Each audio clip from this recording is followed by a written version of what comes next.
تحمل کن فقط یه روز دیگه. یعنی چی نمیشه کاری میکنی ببینی شو نفسهای آخر رو بزنه بمیری تو.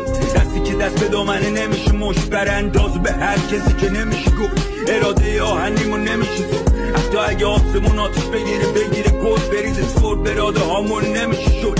من وایسادم منو نمیشه کشت. منم اون راه منم اون مقصد منم اون باد منم اون مشعل منم اون خاک. تحمل کن فقط یه روز دیگه. یعنی چی نمیشه کاری میکنی ببینی شو نفسهای آخر رو بزنه بمیری تو. دستی که دست به دامنه نمیشه مشت بر انداز به هر کسی که نمیشه گفت اراده آهنیمون نمیشه تو. حتی اگه آسمون آتش بگیره گل بریزه سفر براده هامون نمیشه شد. من وایسادم منو نمیشه کشت. منم اون راه منم اون مقصد منم اون باد منم اون مشعل منم اون خاک. تحمل کن فقط یه روز دیگه. یعنی چی نمیشه کاری میکنی ببینی شو نفسهای آخر رو بزنه بمیری تو. دستی که دست به دامنه نمیشه مشت بر انداز به هر کسی که نمیشه گفت اراده آهنیمون نمیشه تو. حتی اگه